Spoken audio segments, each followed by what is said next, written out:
broadcast of our Supersized Kids is made possible with the support of viewers like you, the friends of KSPS, and by Sacred Heart Children's Hospital. You may wake up one day feeling lower than low, like your temperature's down to 100 below.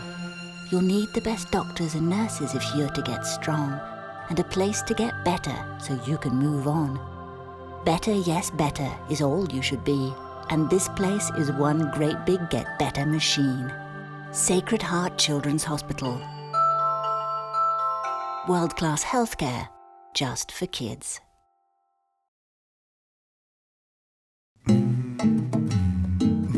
Is thin going extinct? Nearly a third of our children are overweight or obese, and the numbers continue to rise. Childhood obesity is a serious epidemic. We're at risk of raising supersized kids who may live sicker and die younger than the generation before them. Because at younger and younger ages, we're starting to see children with significant medical complications related to being obese. Type 2 diabetes, hypertension, elevated cholesterol. These are illnesses that we hadn't seen under age 20 before. With so many of us being overweight these days, sometimes being fat looks, well, normal. But it's not, and it's dangerous.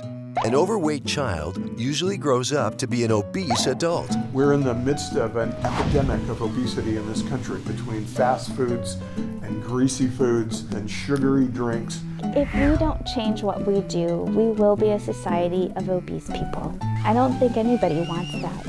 It's very scary and it's very real. That's why we need to do something about it now.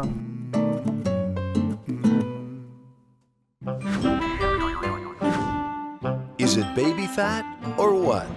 How do you know if your child is a healthy weight? This is the Cordero family. 10-year-old Elijah has always been a big boy. I had always thought he was bigger, but I didn't really think that there was a problem. We didn't have much food growing up. I figured if they had a full belly, they'd be happy, you know?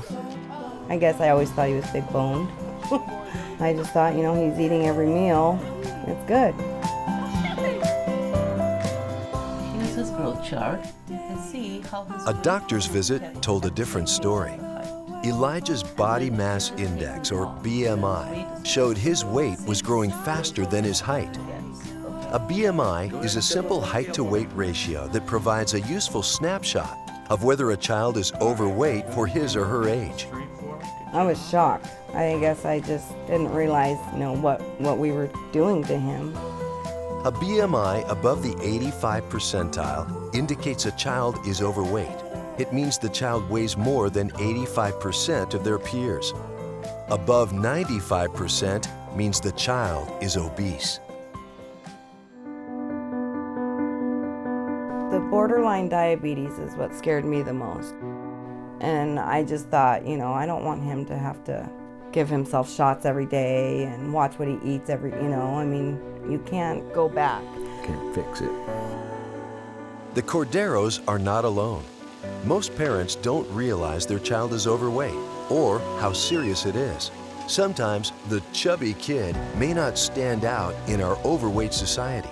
And it's kind of hard to accept that more than half the people that we meet every day are either overweight or obese. Many parents think their child will grow into the extra weight. Sometimes that's true, but 75% of the time it is not. 2 out of 3 overweight 10-year-olds will grow up to be obese adults. I think in the past, a lot of people used to think, oh, they'll just grow out of it. But what we're seeing now is that kids don't grow out of it. They become obese adolescents, they become obese young adults, they become obese adults. What we need to realize is that it didn't happen in 1, 2, 3, or even 5 years. It started when the kids were 2, 3, a year old. And that's the urgency.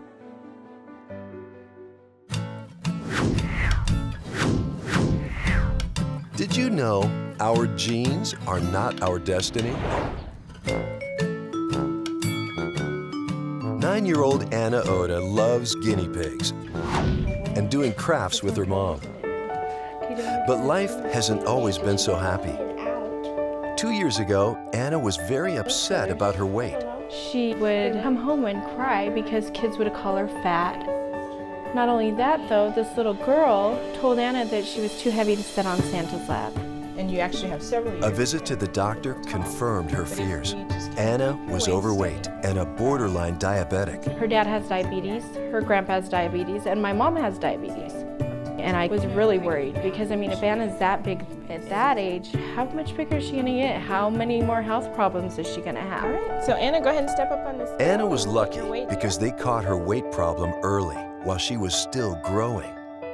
Prevention is key, because if we can catch these children when they are in the category of being overweight, catch them early and really enforce the principles of healthy eating and exercise, food portions, then most of these children still have lots of time to grow. The goal is to slow down the weight gain and let the height catch up as the child grows. While Anna is younger and still growing, nature is working right along with her. It's much more difficult after puberty. It is critical that we address these issues at as young an age as possible, and we are working with the body's physiology. Many obese adolescents were obese children. If you go back and look at their growth charts, you can see that they were already above the 95th percentile when they were 2 or 3. They've already had a decade of obesity.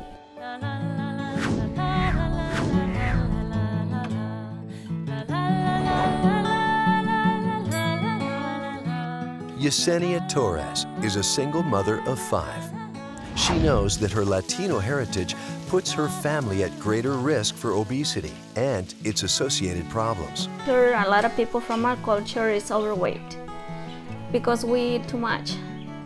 And we eat big portions of food and not small portions. Expression of love is feeding the kids whenever they ask for food. It's not loving them. I realize that is not loving them, which I think I used to do that, with David especially. Nowhere is the child obesity crisis more pronounced than in low-income communities of color. Across the country, more than 35% of African American children and nearly 40% of Latino children are obese or overweight, compared with about 29% of white children. And 1 in every 2 African American and Latino girls are at risk of developing diabetes during their lifetimes, a far higher percentage than white girls.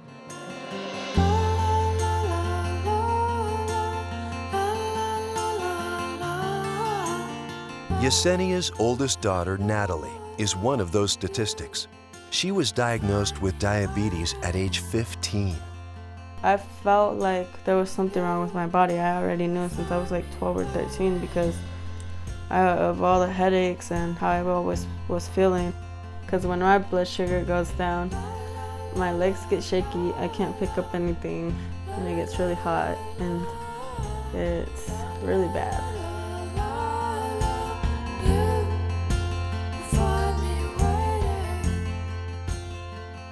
When Yesenia's 10-year-old son David began gaining excess weight, she got scared.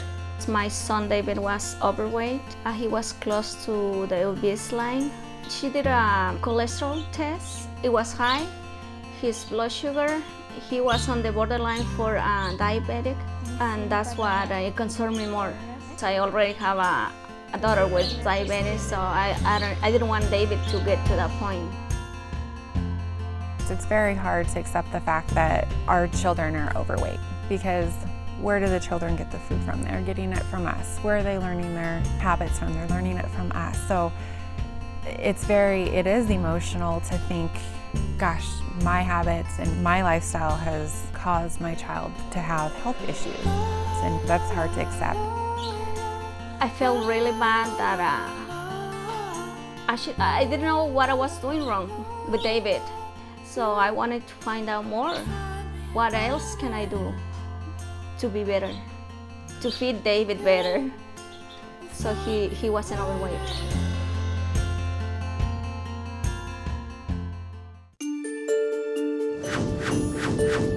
The news is things can change. New innovative programs are showing promise in fighting childhood obesity. And how about the goals? Group Health's Countdown to Healthy Living pilot program is one example. The program works with the entire family to make healthy changes. To work with them and help them identify their barriers to changing their lifestyles and encouraging more physical activity in their home, changing some of their dietary and nutrition habits in the home, and doing it together as a family. And kids of these ages, they're not in charge. They don't buy the food, they don't control the screen time, they're not in charge. So if you don't involve the whole family, then the likelihood of long-term success, I think, is really limited. Well, you can't just have one person do it. You all have to jump on board. You all have to be willing to make the changes. And if he sees us making the changes, he will. Making healthy changes as a family makes all the difference. We used to serve ourselves the large plate. Now we serve the small plates. Even my mother. We don't call it losing weight. We don't call it dieting. It's a change of eating style. It's making healthier choices. Instead of that candy bar, how about an apple or an orange? I feel the success rate for children depends on the parents. If parents are on board for making changes, I find that the children are very successful.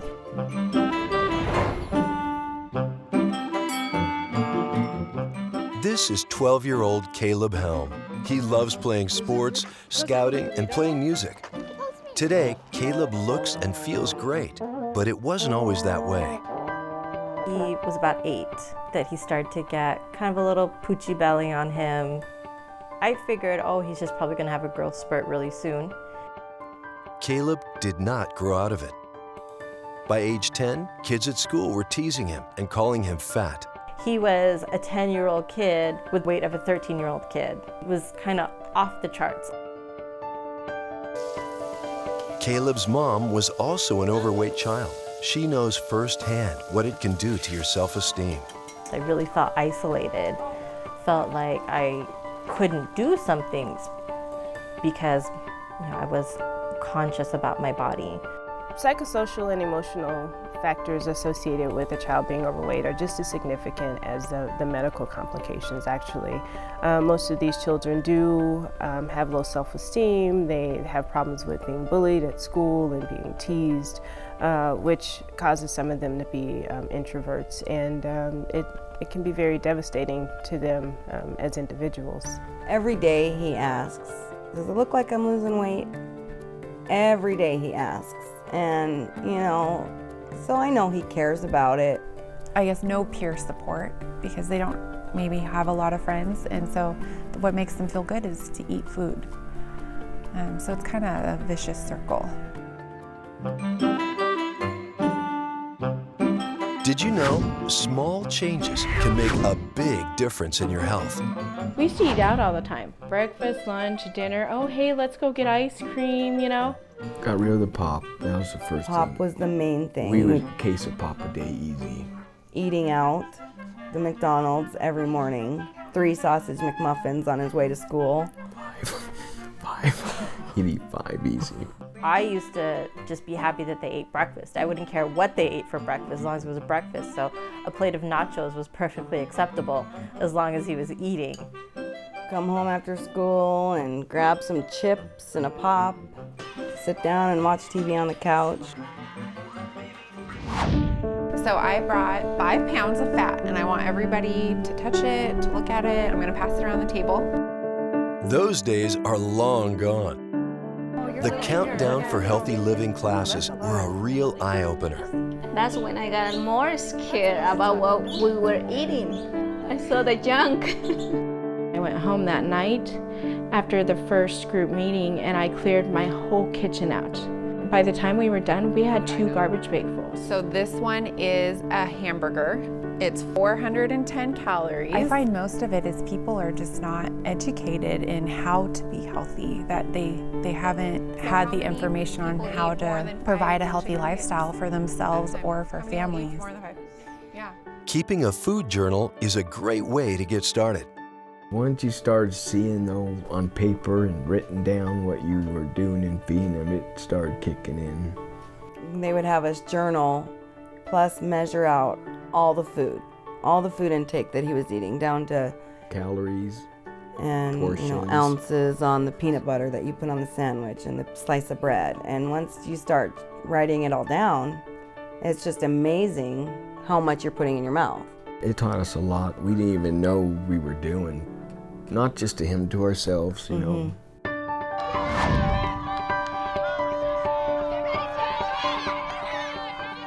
Food gives our body the energy it needs to do the activities we love. To maintain a healthy weight, we need to balance the amount of energy or calories we take in the form of food with energy we use by being active. Unfortunately, most of us suffer from portion distortion. We're just eating way too much. And big portions, especially once we start seeing how big the portions really are supposed to be. I was timing them by 6, easy. Big portions. Food portion sizes have really grown over the last 20 years, and not just in restaurants, at home too. Many times our plate arrives with enough food on it for 2 or even 3 people. Hamburgers have expanded by 23%. A plate of Mexican food is 27% bigger. Soft drinks have increased in size by 52%. Snacks are 60% larger. So it's not surprising that our kids are getting larger too. Studies show if it is there, we eat it, whether we're full or not. So what is a normal portion size anyway? A portion size for meat, chicken, or fish is roughly the size of a deck of cards.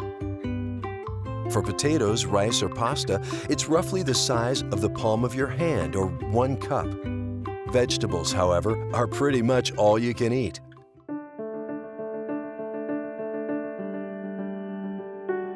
But it's not only that we eat too much, it's what we're eating.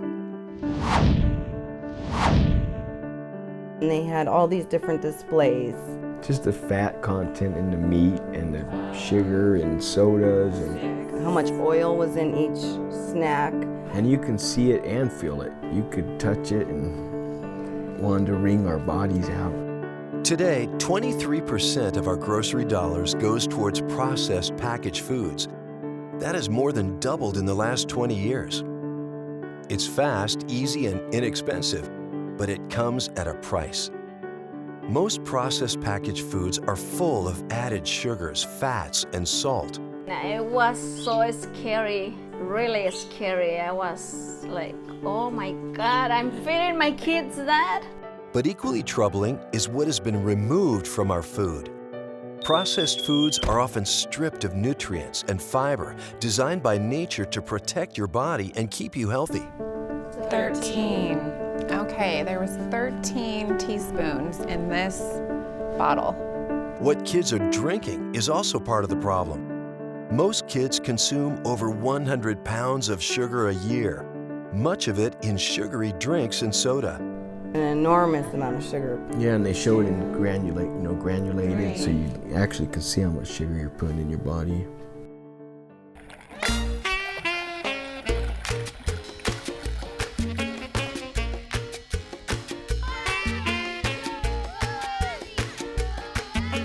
Our bodies need to move, run, jump, bend, and play at least 60 minutes every day. When we were kids, we used to play, kick the can, that sort of thing. We learned that from other people in our neighborhood. These days, a lot of electronic gadgetry goes on. Kids don't play as much as they used to. Mounting research shows that the amount of time a child spends watching TV and using other media is linked to their body weight. Too much screen time translates into less exercise time and bigger waistlines. Studies show that kids with TVs in their bedrooms are twice as likely to be obese. Plus, the American Academy of Pediatrics recently reported that our children watch too much TV, don't get enough exercise, see too many junk food ads, and don't get enough sleep. It's no wonder our kids are overweight.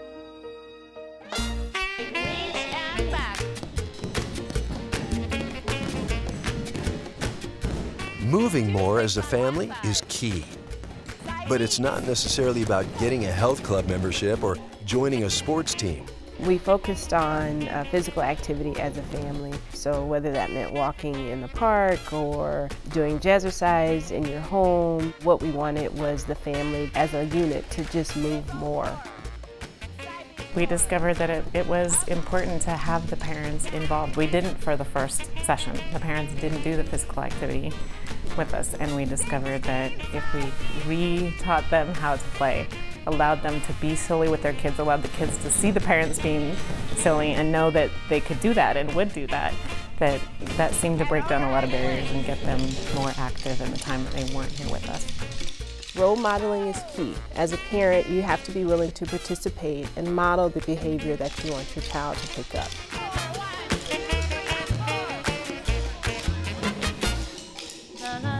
And snacks are important because we don't want to be so hungry at dinner time that we overeat. Because for Caleb, he got to be around other kids that were experiencing the same types of things that he was experiencing. He got to talk about what it was like to feel excluded or teased and know that he's not the only one. That sounds funny, huh? Some of these kids have changed schools many times because of bullying. Some of them have never felt like they fit in or that others paid much attention to them in a positive way. So this was an environment where they did feel like they fit in, they got to do everything everybody else was doing.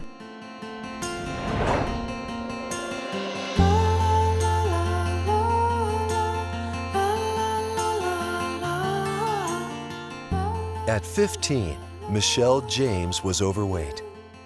Everything revolved around food, whether it was because I was sad or because I was happy, it was all about the food. Now at 32, Michelle can still remember the pain of growing up overweight. I didn't really dwell on the fact that I was overweight because it was too hard. I would never joke about my weight. I was not one of those people that would just make light of it because it really did bug me. Michelle was the only heavy one in her family. I wasn't the pretty one. I wasn't the skinny one. That was my sister. Looking back, Michelle can pinpoint a string of tragic events that coincide with her ballooning weight. I have had a lot of loss. I love people with my whole heart, but then when they're gone, it's like my whole heart hurts. To ease the pain, Michelle began to overeat. I didn't know what to do with the feelings of loss and of grief and of hurt and pain. And so I didn't really have anyone to talk to, so you just eat. And it just kind of makes everything go away for a period of time. There are some kids who have had a normal weight or maybe slightly higher weight their whole lives, and then something will happen. And it can be a significant life event. It could be a car accident involving a family member, or it could be a loss in the family, a divorce, some major life event. For some kids, it can happen very quickly. You can see 8-10 pounds in a month. Being an overweight teenager affected Michelle's self-confidence. It was hard to make friends and easy to fall in with the wrong crowd. She made some poor choices, especially when it came to dating boys. Ended up pregnant at 17 in my senior year of high school. I just think a lot of it had to do with my weight, because I was overweight and struggled with self-confidence. I chose to date someone who wasn't really concerned about me. 2 weeks after Michelle graduated from high school, she made the tough decision to give her baby up for adoption. It was one more loss to deal with. But that was a major loss at 18, And what do you do with that as an 18-year-old? I mean, you just eat. I ate.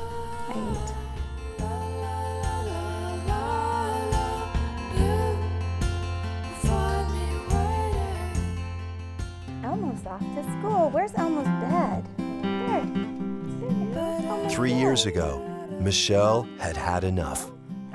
I looked in the mirror and I had become a person I didn't recognize. And I thought, this is not who I was made to be. This is not the person I want to be. And it started with working through my feelings and realizing how I'd just kind of eaten myself into a hole. Right there. Michelle is married now with a beautiful daughter and another child on the way. With the help of a church group, a nutrition plan, and lots of exercise, Michelle has lost over 80 pounds over the last 3 years. She's dedicated to living a healthy lifestyle and being fit. I don't feel like my life is controlled by my next meal.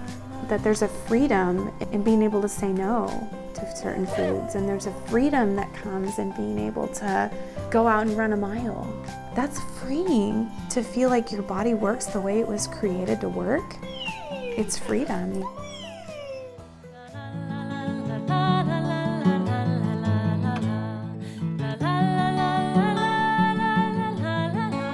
After 2 years, David, Anna, Caleb, and Elijah are seeing positive results. I seen a big results on David. He lost about 15 pounds. He is a different kid. He didn't used to fit on a lot of clothes. Now he's so excited. It's loose on him. And then I noticed she's losing weight, and her doctor did too. And I'm like, it's working, this is great. So it's really improved her self-esteem. It's not going to happen overnight, but if you start making the changes and he sees you making the changes, then he will eventually make the changes. These kids are the lucky ones. Their parents are dedicated to role modeling a healthy lifestyle. That's where it starts. I see it, I hear it, I taste it, I do it, I live it. And if we can start with moms and dads that when the kids are young to role model those behaviors, that's where we start. I asked him, how do you feel? I feel good, Mom. Look, I'm so skinny. I'm getting a six-pack. He started cross country, and then he did Bloomsday training, and then he wanted to play basketball. And I think that he doesn't really view himself as a fat kid anymore.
Broadcast of our Supersized Kids is made possible with the support of viewers like you, the friends of KSPS, and by Sacred Heart Children's Hospital. You may wake up one day feeling lower than low, like your temperature's down to 100 below. You'll need the best doctors and nurses if you're to get strong, and a place to get better so you can move on. Better, yes, better is all you should be. And this place is one great big Get Better machine. Sacred Heart Children's Hospital.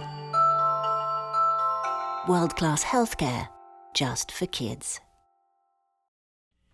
You may order your own copy of this program by calling 1-800-735-2377 or by visiting our secure website at ksps.org.